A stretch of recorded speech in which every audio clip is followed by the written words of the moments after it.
Good afternoon. Thank you for returning back to the Grand Ballroom for the afternoon portion of the Global Corporate Venturing and Innovation Summit. I am going to take the distinct pleasure of introducing our next speaker, Peter Himmelman. He is an author, a Grammy and Emmy Award-nominated musician, and CEO of Muse, which is hailed as an expert on unlocking innate creativity. I spoke with Peter several weeks ago about making an appearance here to offer insight on ways for corporations and other institutions to unharness potential from within, using the inspiration of music and other sources of creativity as vehicles for that enlightenment. So to that point, I'm going to welcome to the stage Peter Himmelman, CEO of Muse, to speak to the opportunities at hand for unlocking creativity.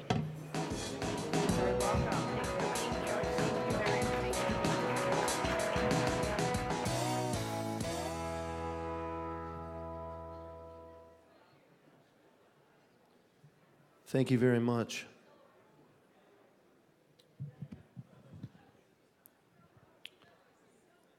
Hopefully this will be an unusual presentation. Hopefully it'll be relevant. You think, well, there are not a lot of people in here right now, and the reason is because I paid them to stay away so that only the people who are extremely excellent could be in the room right now. It's a sort of a limited group, an elitist group. The first thing I wanted to show you is this picture of me in 1972. I'm the one with the red guitar. And I was playing at my sister's 10th birthday in our garage. And just to see that I was connected to you, I'm an entrepreneur. I'm the son of a serial entrepreneur. And to that end, I have a tape recorder at my feet, recording in case it was an amazing show, which it was pretty good. I would sell the cassettes to children in our neighborhood. Also, if you notice the guy on the saxophone is kind of recessed, he's not quite in the band, he will go nameless, but he is actually a huge hedge fund guy in New York today. I kicked him out of the band about 4 days after that show because while he owned a saxophone, he didn't actually play it. He sucked. So whenever I come to New York, I buy the bagels so he doesn't think I'm leeching off him, and I'm always checking him out. Does he remember how I kicked him out of the band? So far, he doesn't. This is me later on with a bunch of records. I had tons of hair at the time, which is a huge advantage if you're going to strike these kinds of poses. But things change. Now, did anyone play a children's song yet at this summit from the stage? I mean, if they had, I don't want to, be redundant, but I also have a children's song. I'm going to play part of it. This is a kids record that I made along the way. It won the NPR Children's Record of the Year. And then this song will explain what my presentation is all about. It's called I Don't Like to Share. Again, I'll give you a reduced version of the song. There's 100 different toys in my toy box. There's army men and fire trucks and building blocks. And I don't get any ideas about playing with them. You'll have to play with nothing if you want to be my friend. Yes, I know it ain't fair, and I don't care, 'cause I don't like to share. There's a box of chocolate chip cookies on my table. Don't try to take one, you'll be unable. I don't care if you're hungry, I don't care if you're feeling faint. You might think you'll take just one, but I say no, you ain't. I'm aware it ain't fair, and I don't care, 'cause I don't like to share. Everybody sing, I don't like to share. At least one person, I don't like to share, with a grimace on your face. I don't like to share. The conclusion, I don't like to share, don't like to share. Now, there it is. Now, that's not for music. It's not for music or entertainment's sake. That is to make a point. And I kind of was thinking about the idea of diversity and inclusion and trying to sort of make it relevant. Human beings do not like to share. There are some of us who have overcome our native tendency not to do so, but from a neuroscience point of view, we don't want to share. We don't want to share opinions that are not ours. We don't naturally want to be with people who are not like us. And there's a reason for that. This is the reason. This is a voice in our heads. This is not necessarily scientific at this point. This is my artistic rendering. This is the voice of fear in our heads. It is the voice that said this morning, you're going to get up in front of these VC people. I don't even know what you guys do. And Marv was tapping me on the shoulder and saying, Peter, they're not going to like you. They're going to think you're stupid. You're trading on this rock star thing. Nobody even knows who you are. Compared to Springsteen, you're nothing, nothing, nothing. He has me scared. Whenever we do something new, and by the way, if we're not scared, we're not doing anything new. And if we're not doing anything new, we're not innovating. So think about that. What is Marv's function? Does anyone, by the way, does anyone not have Marv? Is there any situation that, I'm assuming no matter how wealthy you are, no matter how good looking, and you guys are on average an extremely good looking bunch, you can't buy Marv out of your system. He exists to protect us. He is a function of the amygdala, the limbic brain, the emotional brain. It's an acronym, majorly afraid of revealing vulnerability. I spent $7,000 trademarking the acronym, so take a good look at it.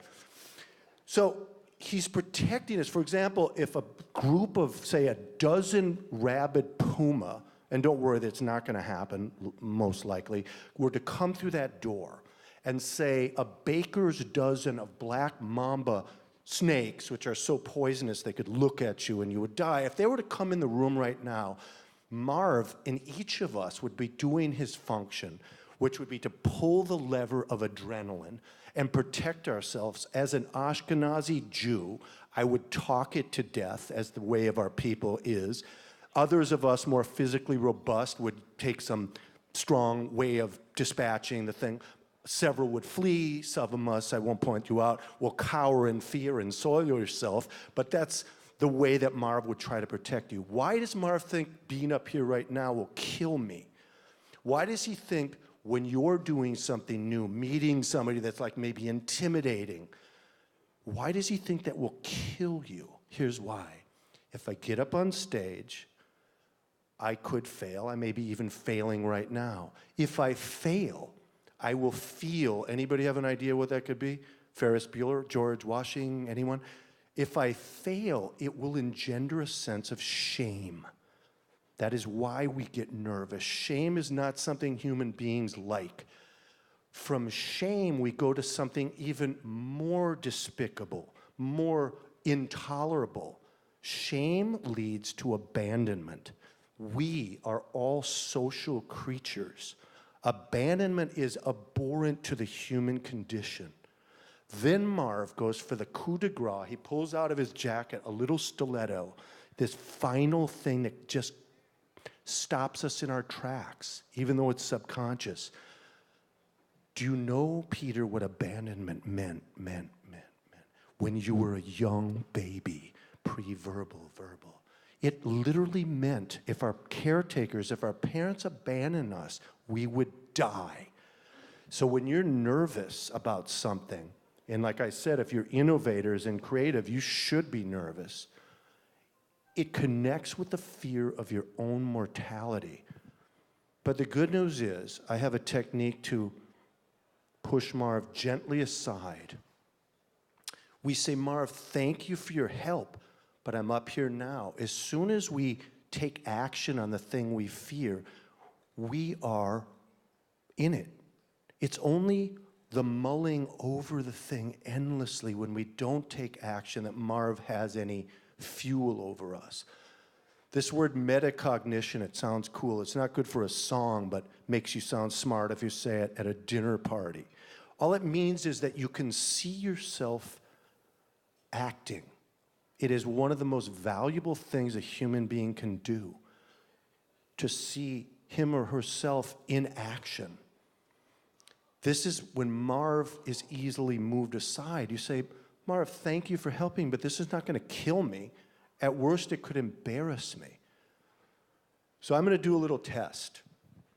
And I'm going to scare the pants off myself. I'll speak a few words that are frightening. I'm going to write a song on the spot, totally improvised, and it will be excellent. Now, to say to a crowd that you're going to do something excellent where you don't even know what it is Marv is on me now. He's like, Peter, are you sure you want to do this? This is not good, not good. Yeah, and I'll say even more. It'll be so excellent that I'll have to make up stuff that's going on in the room so you don't think I wrote it a week ago. Now I'm literally afraid. My breath is shallow, my heart is beating. I'm not kidding, I'm totally serious. I can feel this kind of thing in my stomach. That's from the vagus nerve, which runs through our entire bodies. But once I pick up my guitar and I start saying, yeah, this is it, I'm doing it, Marv starts to sort of sit in a chair and go, yeah, Peter, I bet you are going to do this. As long as I don't delay it and mull it forever, Marv starts to become my ally and my champion. Why am I putting this on? To stall for time. Anyone have a topic that they would like me to write about, talk about, in a song? Anyone? What?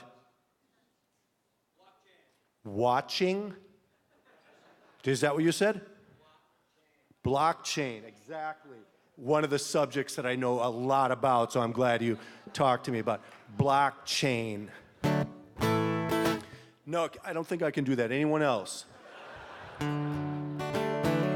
I'm sitting around, going a little insane, just waiting for the dry spell to end in this Monterey rain. And I'm thinking about what's on my brain, talking about the blockchain.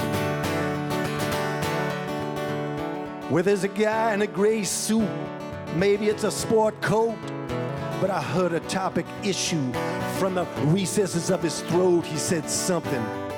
First I didn't hear it, it went down the drain. He was talking about a thing they call blockchain. Now, what the hell is a blockchain? It reminds me of a bike. I know it isn't something that I particularly like, but I'm opening up my mind. I'm opening up my brain to learn something about a blockchain. Yeah. Peace out. Now, Marv is in the chair. He's smoking a little like L&M going, yeah, Peter, you kick some butt on it. Here's another thing that keeps us from going out of what I call our cognitive myopia. This is something that now in the tech world you must know a lot about, that we're fed only the information that we cast out into the cyberspace, that we become so insulated, we become so non-diverse in our opinions, in our associations, so non-inclusive, that we need techniques to break it out. The first thing we need is a cognizance, a mindset that it is not only moral to break out of this box, it's strategic, it's imperative. Nations have failed because of their insularity. The strength of the United States, although there's all sorts of problems with hierarchies and so on, is that we're a nation that is not homogeneous. It takes into account many, many voices. To that extent, we become more successful, more joyous. Does anyone ever heard this term, hedonic adaptation? Another cool word for the dinner party. Simply put, if you win the lottery, you're super happy for like what? You know, I don't know, 15 days. How many days can you really be happy? Oh my God, it's so tiring to be happy. You made a huge deal with some VC thing or a blockchain sale. You're happy for like, honey, we sold the blockchain.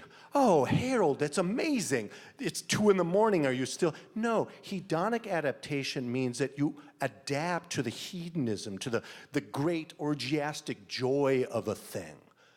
If you fly first class, you're amazed. Oh my God, it's a seat and a tuna sandwich. This is awesome. By the 6th flight, it's like, when are we going to get to Cleveland? Then you fly private, which I'm sure some of you do. The first time, second, this is awesome. Not only the sandwich, but they shined my shoes, and I took a little shower in a horrible little space. 6th time, when are we getting to Cleveland? It's the same thing. Now, here's what doesn't adapt our relationships with people. It is not subject to hedonic adaptation. It's the only thing in our lives that doesn't diminish over time.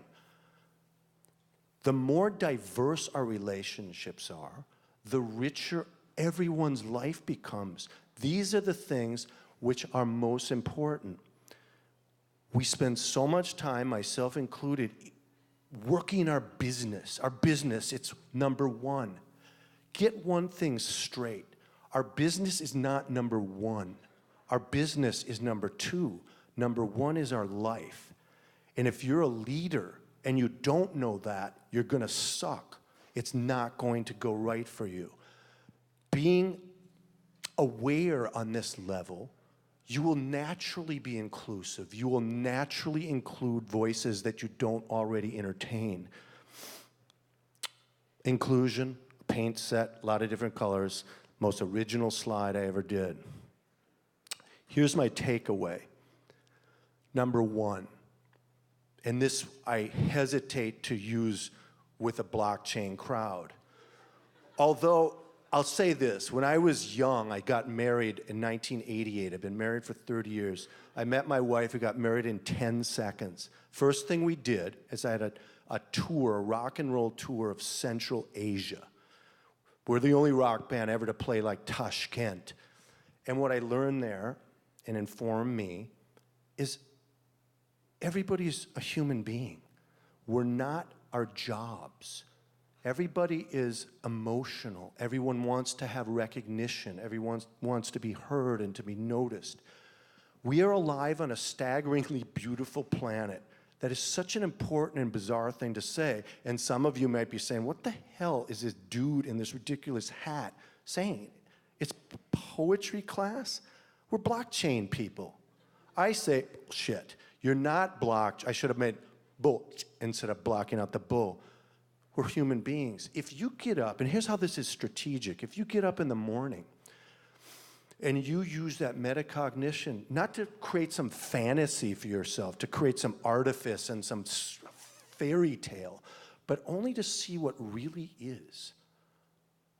That I can will myself from one end of the room to the other, that I can use the apparatus of my throat to convey what's in my mind, to reach other people. You become in a state of amazement, not about a fantasy, but what's right in front of you. And when you do this, Marv is he's out. He's like, whatever, do whatever the hell you want. Because you are in this state.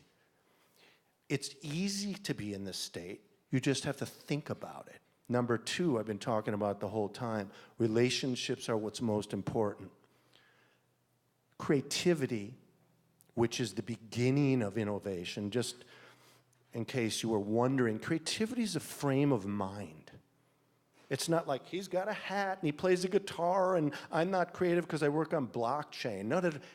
Every human being is creative when they push fear out of the way. That creativity then lends its power, the power of imagination, to begin a process of innovation, whether it's a conversation, a product, or a service. Creativity is this open mind where Marv is chillaxing. That's all I have to say. How much time do we have? Any more time? Should we do another fake song? Give me another, like, how much time do we have? Any time? 5 minutes. All right, I can't do a 5-minute song. Should we end with another? But give me a super arcane business tech term to work with. Anything? Like blockchain times blockchain 6.0. Unless you want to go again. What is that? ICO? Yeah, ICO is like my thing. Yeah, what's your name? Anna. Anna or Hannah? Anna. Maybe it's more like.